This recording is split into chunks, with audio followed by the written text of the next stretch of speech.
Welcome to the PFO channel. I'm Jim. Based on feedback that we received after posting up the video where I replaced the old acrylic roof on this greenhouse with polycarbonate, I'm going to do some more detailed videos about the structure itself and how we put it together. It was all a do-it-yourself project. We gathered up windows for over 20 years from roadside pickups on trash day and some from friends and family that were replacing the windows in their old house. This nice oval top with the side lights here, that was up in the loft of the barn when my daughter and her husband bought an 1884 vintage farmhouse, and they knew I was gathering up windows for someday. Well, when they gave me that window set, that became the motivation to take my 20 plus year collection of windows and doors and used crate lumber and turn it into our someday greenhouse. So let's do a little walkthrough and show you how it all goes together. Thanks for watching. I hope you enjoy it. Be sure to like, subscribe, comment, and share. The basic structure is 24 foot wide, 16 foot deep, and it's got an 8 foot by 3.5 foot bump out on the front to accommodate that door surround window set.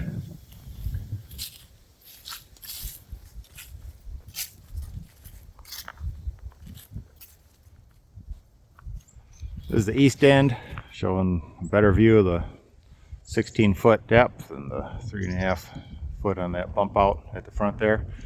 See, there's a combination on the bump out there.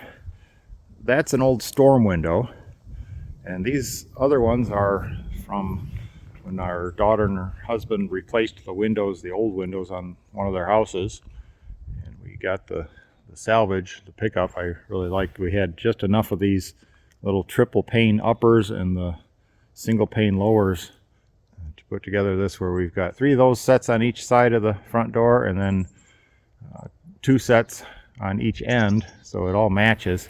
It's one of the things that I wanted to do, is not make this look like a hodgepodge of windows. Fortunately, I gathered up windows over a long enough period that I had a good selection to pick from, so that I didn't have to do too much mixing and matching on the sizes, at least. And that was what also drove the design that I came up with. I took inventory of all of our windows and figured out what would look good in terms of symmetry and size, and made the best use of all the best of the window collection, and this is what I came up with. You can see on the end we've got a pair of double doors. Actually, both ends have a set of double doors. Those are also reclaimed patio doors. I installed those so they hinge outward. That's so that we can open them up during the summer and not take away from the seating space inside. We've had, come around the back side here. Oh, by the way, this overlooks our koi pond. There's a waterfall here that's shut off for the winter, but this is about an 8,500 gallon koi pond with a cantilever deck down there.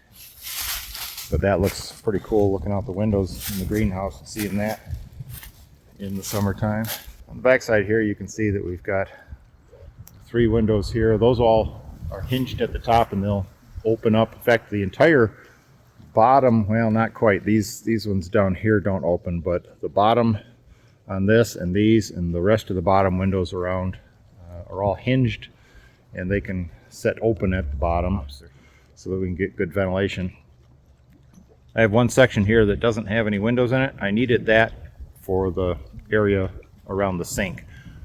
So you'll see that in a minute. This is ivy trying to take that over. I have to keep cutting that ivy off because it'll get up in the structure and literally rip it to pieces if I'm not careful. These 2 windows here, these 15 light sashes, those I picked up along the road on garbage night one night just after I'd left work, and fortunately I had a pickup truck with nothing in the back, and I had some blankets and some tie downs, and I was able to load them up and bring them in, and those ended up being a key part of the north side of this structure. I really like how those look. Nice big expanse of a view looking out at the koi pond. The paint, yeah, it's kind of a toss-up between wanting to maintain the vintage shabby look and letting it not get too overly weathered, so I do some painting, but not too much painting, if you know what I mean.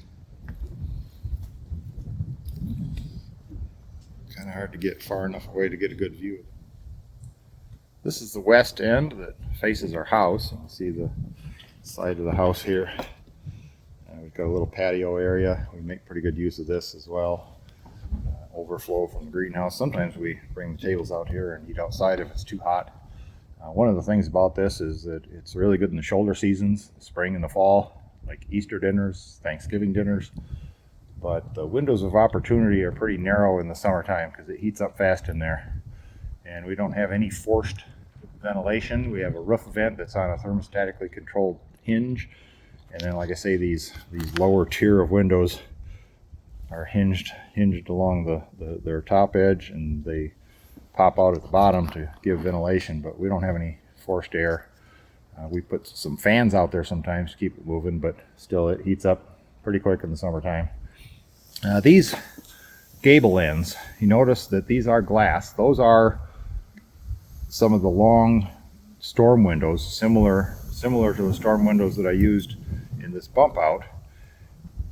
And I cut the glass on the angle, rebuilt the frames along the one end so that I could achieve the angles needed to have fully glassed in gable ends on this. The finials, I turned those down on my lathe. Those are just pieces of treated 4x4 fence post. The ridge cap and the valley are cut from pieces of salvaged pole barn siding. I cut them out and bent it so that one of the raised ribs on the barn siding is right exactly at the ridge, and then there's the piece overlaying each side beyond that, and then bent it the opposite way for the valley up here so that we don't get any leakage where the roofing comes together with the valley. All right, let's go on inside and take a look.